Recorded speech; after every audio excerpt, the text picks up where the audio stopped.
Hello and welcome back to Full-Time Euros. I am your host today, Theodore in Zurich, and we're going to get you all caught up on everything happening at Euro 2025 as we look ahead to the final stages of the tournament. And here we are. What a delight it is to be joined by Megan Feringa of The Athletic from her balcony in Zurich. Megan has been crisscrossing Switzerland for The Athletic, getting some of the most interesting stories you can imagine from Euro 2025. And so we're getting Megan on the pod to help us understand a little bit more about what this tournament has meant to Switzerland. You've been up mountains, in lakes, in 1,000-year-old abbeys. You've been, all over this country.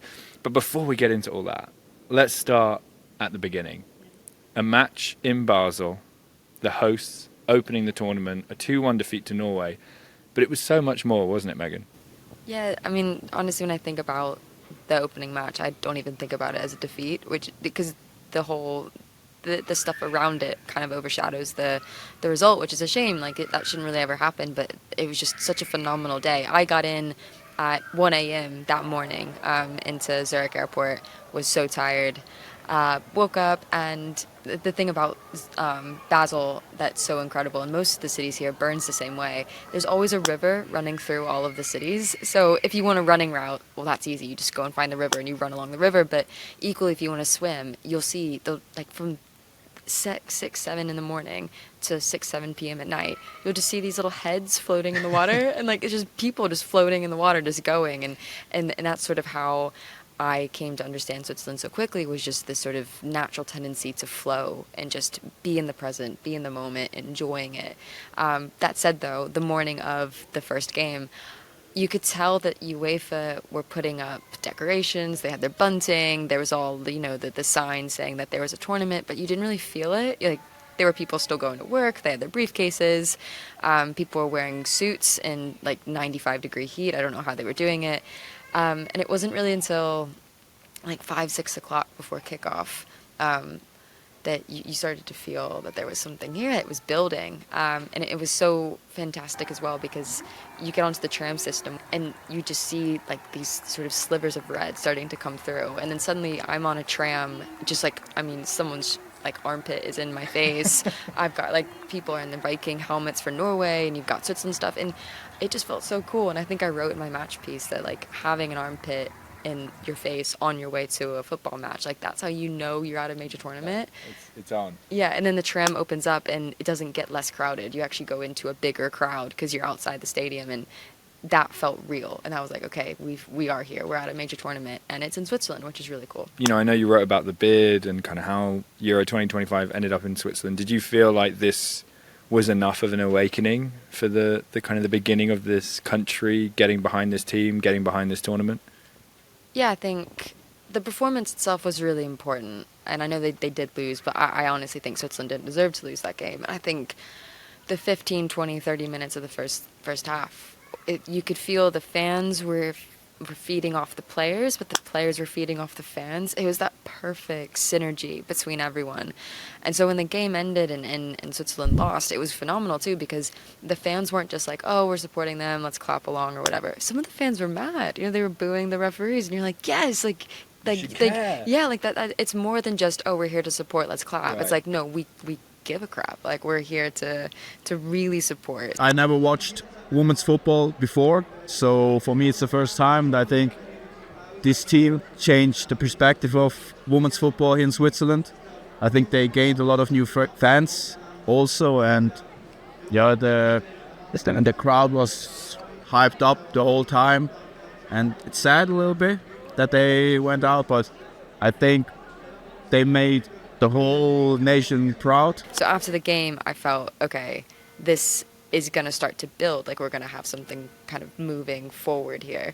And that was cool. And for people who don't really know the background to the bid for Switzerland, Switzerland's former head of women and girls football, Tatiana Haney, so she's now with the NWSL, she was sort of approached by the former president of the Swiss FA, and he came up to her in 2022 and was like, what do you think about hosting the Euros? And she was like, with who? And he was like, no, you want to just host it by ourselves, it'll just be Switzerland. And Tatiana was just like, no way, we're too small, can't happen. Switzerland have hosted a Euros previously, but it was with Austria. It was for the men's Euros, and so even then, that wasn't a solo bid.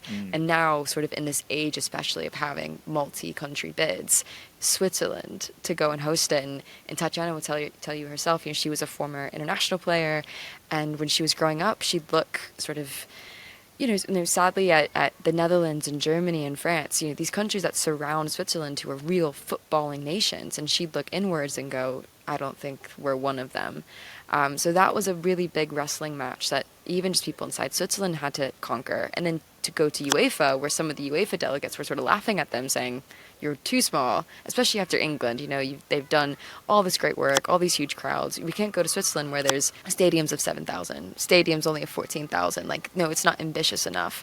And the Swiss FA fought, and they actually said, one of the most important things to do as women's football grows is not to leave behind, quote unquote, smaller countries. It'd be great to go and give the Euros to Germany, but Germany's women's football culture is there. And so what are we going to do? Just keep feeding the beast that's already eating? You got to kind of spread things out. And that was Switzerland's sort of bid to UEFA, and people loved it. They absolutely adored it. And so you can see that it's working. It was a theory, and if anything, if this had failed, well, that theory of you need to make sure that you bring sort of the rising tide upwards, there would have been a lot of issues there. But I think Switzerland have proven there's a blueprint here, and this is how you make sure that women's football's entire ecosystem eats at the same table. It's not just the same 5 or 6 teams constantly doing it. So we go from those bid meetings several years ago in 2022 to that first game in Basel, a reawakening, a sense that this country is ready to come out and fill a 34,000 seat stadium, and people are buying in, and shirts are popping up in bakeries, and there's a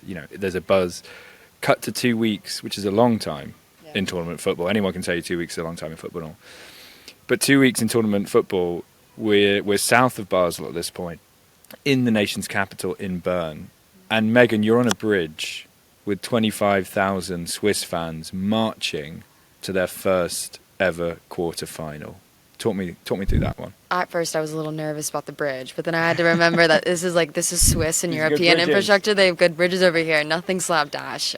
Switzerland takes their time to make decisions, but they always make sure they do it right, and that's the Swiss way. And it was so wild because I'd spoken to some Swiss fans actually earlier in the week, and they were saying they remembered being at games where there was a couple you can't even say hundreds, 90 people or whatever it was. I was one of the 5 with the Wales people who went out to Slovenia. And, when you're that small and you feel that lonely, to suddenly be surrounded by so many people, it's just sort of disorientating in a way.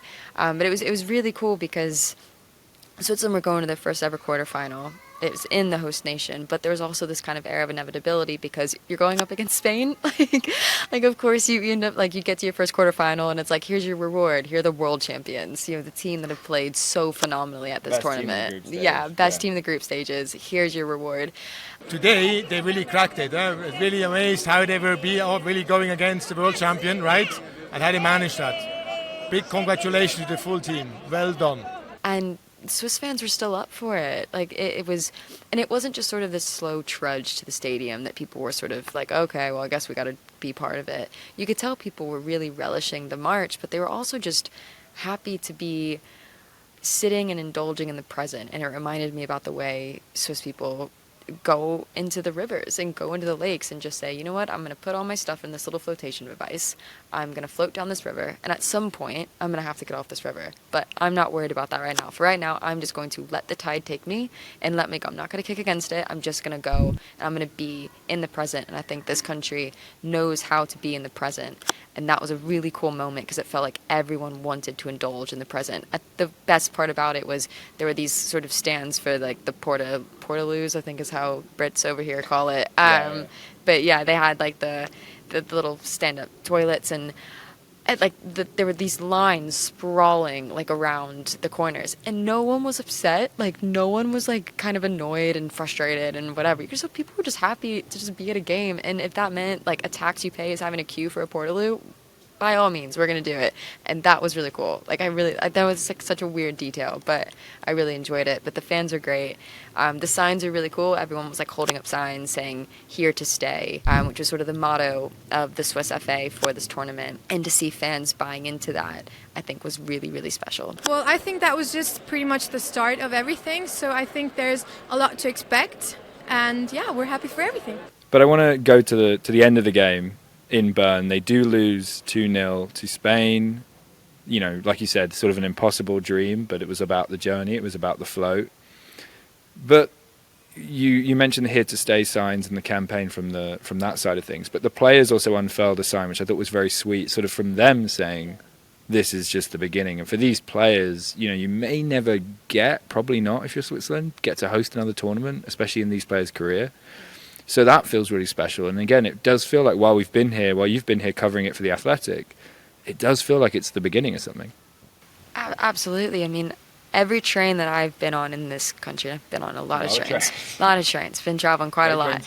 There was always at least 10 people wearing a Swiss shirt.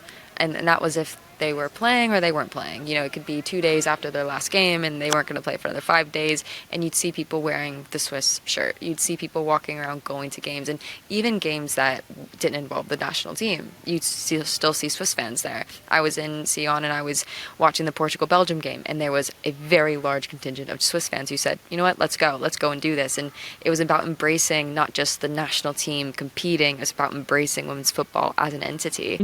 Like the community all came together. It was super emotional. I think it's important for our society that women football is equally to men, and it's very beautiful to see what we achieved as a community and society here in Basel, but also in Zurich and Bern. And yes, I'm very happy and also proud to be Swiss, and I'm also Spanish, but more proud to be Swiss. And today, although they lost, I'm still very proud of their achievement. And I know we were talking about kind of let's be in the present. But now Switzerland do have to focus to the future and start saying, okay, how do we make sure that this does stay? Because it's not just, okay, fans need to show up. You know, you guys need to do your job. Well, no. Everyone needs to do their job. So the Swiss FA have a project. It's called Here to Stay, obviously. But they have loads of different plans. You know, they want to double the number of female coaches. They want to double the number of female officials. They want to make sure that the domestic League One has some sort of broadcast deal, because at the moment, I don't think the broadcast deal is very good. For those who don't know, the domestic league is semi-professional. So it's about sort of taking those steps to maybe close the gap to being a fully professional league. In Europe, not every country has a professional league. I think there's only about 5 that are fully professional. So Switzerland taking those steps is really important. But yeah, there's loads of steps in place. It's just about now harnessing what has so clearly captured the imagination of a public. It's not only about this team. I think it will be a whole changement. Like there will be a change in women's football because of not only Basel but whole Switzerland, who did a good job in being a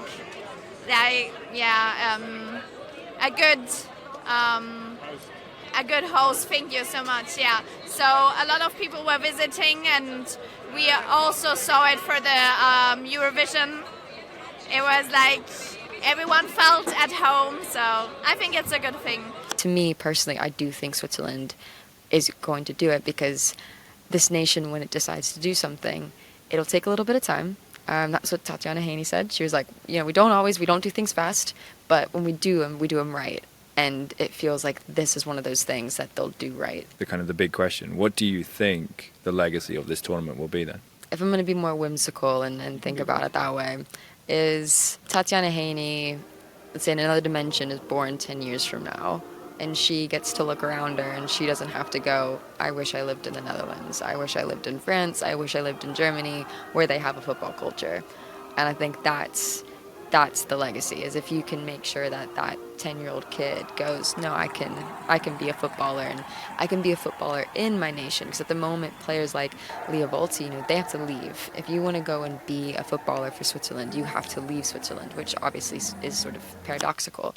And you want to switch that, and I think that could be the legacy here, is that a little girl or a little boy can grow up and go, I live in a footballing culture, and I can still enjoy and embrace that culture while staying in this country. Megan, before I let you get back to your balcony and your last week in Zurich as the tournament reaches its semi-finals and climax, I do want to hear just a little bit more about your adventures, because you've had a few. Yeah. Just give me a little bit more flavour from Megan Feringa's month in Switzerland. I think I've been up a mountain in every city I've been to, which has been so fun. For those who don't know me, like, I am a massive hiker. I love hiking. I will just good country for mountains. Yeah, good country. I got a good mountain country.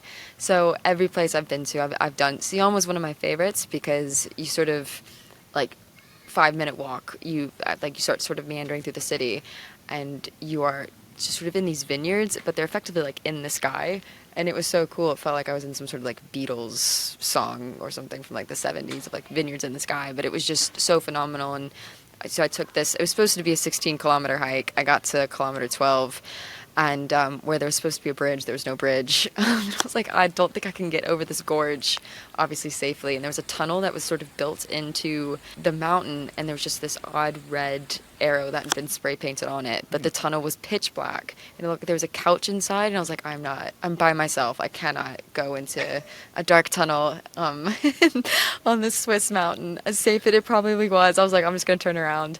So I did, that was really fun. St. Gallen was cool too. If you ever go to St. Gallen, you sort of hike up these super, super tall, steep steps.